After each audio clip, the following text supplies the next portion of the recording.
নমস্কার বন্ধুরা, সোমাস লিটিল ওয়ার্ল্ডের আরও একটি নতুন পর্বে আপনাদের সকলকে স্বাগত জানাই। আজকের ভিডিও থেকে আমরা জানব বাড়িতে সহজ সরলভাবে জন্মাষ্টমী পূজা পদ্ধতি। জন্মাষ্টমীর দিন কি গোপালকে 56 ভোগ বা অন্নভোগ দেওয়া যায়? জন্মদিনে গোপালকে কি উপহার দেবেন? চলুন তাহলে ভিডিওটি শুরু করা যাক। ভাদ্র মাসের কৃষ্ণপক্ষের অষ্টমী তিথিতে দুষ্টের দমন, শিষ্টের পালন এবং ধর্ম রক্ষার লক্ষ্যে মহাবতার ভগবান রূপে জন্মগ্রহণ করেছিলেন শ্রীকৃষ্ণ। জন্মাষ্টমীর দিন কৃষ্ণের ছোটবেলার রূপ ননী গোপালের পুজো করা হয়। জন্মাষ্টমীর অপর নাম কৃষ্ণাষ্টমী, গোকুলাষ্টমী, অষ্টমী রোহিণী, শ্রীকৃষ্ণ জয়ন্তী। বলা হয়ে থাকে কৃষ্ণ জন্মাষ্টমী ব্রত পালন করা হয় জাগতিক মঙ্গল কামনায় এবং অশুভ অকল্যাণ দূর করতে। এই ব্রত উপবাস পালন করলে তাকে আর এই জড়জগতে জন্ম, মৃত্যু, ব্যাধি, কষ্ট ভোগ করতে হয় না, পুনর্জন্ম গ্রহণ করতেও হয় না। জন্মাষ্টমী ব্রত পালনের আগের দিন সংযম পালন করবেন, নিরামিষ আহার করবেন। জন্মাষ্টমীর দিন নির্জলা উপবাস করে সন্ধেবেলা আপনারা পুজো করবেন। রাত্রেও আপনারা পুজো করতে পারেন, আবার দুপুর 12টার পরেও আপনারা পুজো করতে পারেন। জন্মাষ্টমীর দিনে সারাদিন নাম, গান, সংকীর্তন করবেন। স্নান করে পরিষ্কার বস্ত্র পরে ঠাকুর ঘরে আসবেন। নারায়ণের হলুদ রং খুবই পছন্দের, তাই আপনারা জন্মাষ্টমীর দিনে হলুদ রঙের পোশাক পরতে পারেন। নিজের মস্তকে এবং সমস্ত পুজোর সামগ্রীতে গঙ্গাজল ছিটিয়ে নেবেন। তারপর আচমন করে নেবেন। গোপালের নামে একটি ঘিয়ের প্রদীপ জ্বালাবেন, ধূপ জ্বালিয়ে নেবেন।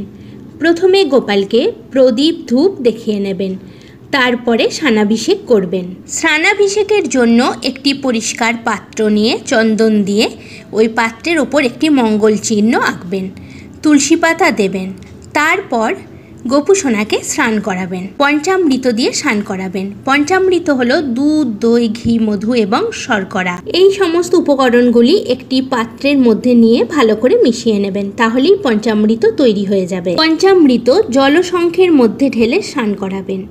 তারপর শুদ্ধ বা পরিষ্কার জল দিয়ে স্নান করাবেন।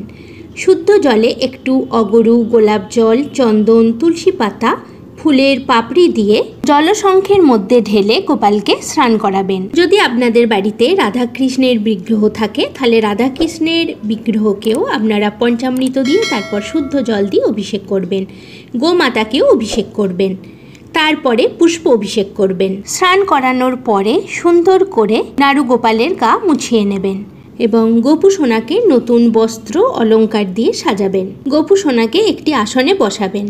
আসনটি অবশ্যই ধুয়ে নেবেন, না হলে গঙ্গাজল ছিটিয়ে নেবেন। তারপর ফুলের পাপড়ি ছড়িয়ে দেবেন। গোপালকে বস্ত্র পরানোর পরে শ্রী অঙ্গে সুগন্ধি দেবেন। এই পুজোতে সাদা চন্দন লাগবে, তাই অবশ্যই আপনারা সাদা চন্দন রাখবেন। সাদা চন্দন দিয়ে গোপালকে একটি তিলক পরাবেন। চন্দন সহযোগে একটি মালা পরাবেন। গোপালকে চন্দন সহযোগে তুলসী পাতা, তুলসী দল নিবেদন করবেন এবং চন্দন সহযোগে গোপালের চরণে একটি ফুল দেবেন। ফুল দিয়ে সুন্দর করে সাজিয়ে নেবেন। গোমাতাকেও পুষ্প নিবেদন করবেন। তারপরে প্রণাম করবেন। তারপরে গোপালকে ভোগ নিবেদন করবেন। ভোগে আপনারা মাখন, মিছরি, মিষ্টান্ন, তালের জিনিস গোপালের খুবই প্রিয়, তাই তালের লুচি, তালের ফুলুরি দেবেন। একটি গোটা বেদানা ছাড়িয়ে গোপালকে নিবেদন করবেন, এটি ঠাকুরের খুবই প্রিয়। মালপোয়া দেবেন, ফল দেবেন। ফল আপনারা কুচিও দিতে পারেন এবং অবশ্যই 5টি গোটা ফল দেবেন। জন্মাষ্টমীর দিন সকল বাড়িতেই ভোগ বানিয়ে গোপালকে নিবেদন করা হয়, কিন্তু যদি কারোর কোনো অসুবিধা থাকে তাহলে আপনারা ফল, মিষ্টি, মাখন, মিছরিও দিতে পারেন, এতে কোনো অসুবিধা নেই। পান করার জন্য জল দেবেন। তারপর আরতি করবেন। ধূপ, দীপ, পঞ্চপ্রদীপ, কর্পূর, চামর, পানি শঙ্খ সহযোগে আরতি করবেন। তারপরে শঙ্খ বাজাবেন। আরতি করার পরে জন্মাষ্টমী ব্রতকথা পাঠ করবেন এবং শ্রীকৃষ্ণের অষ্টতর শতনাম পাঠ করবেন। জন্মাষ্টমীর দিন কি গোপুসোনাকে অন্নভোগ বা 56 ভোগ দেওয়া যায়? জন্মাষ্টমীর দিন যেহেতু উপবাস থাকে তাই অন্নভোগ খাওয়া ঠিক নয়। যদি আপনাদের একান্তই মন চায় তাহলে আপনারা অন্নভোগ দিতে পারেন, কিন্তু সেটি খাওয়া যাবে না। আপনারা জন্মাষ্টমীর পরের দিন তা গ্রহণ করতে পারবেন, না হলে পরের দিন নন্দোৎসবের দিনে ভগবানকে 56 ভোগ বা অন্নভোগ দিতে পারবেন এবং প্রসাদ হিসাবে গ্রহণ করতে পারবেন। গোপালের জন্মদিনের দিন আপনারা গোপালকে কোনো উপহার দিতে পারেন, এতে গোপাল খুবই খুশি হয়। উপহার হিসাবে আপনারা ময়ূরের পাখা বা বাঁশি দিতে পারেন, বা আপনাদের নিজেদের ইচ্ছা মতো কিছু উপহার দিতে পারেন। ভেজ কেক এনেও আপনারা গোপালের জন্মদিন সেলিব্রেট করতে পারেন।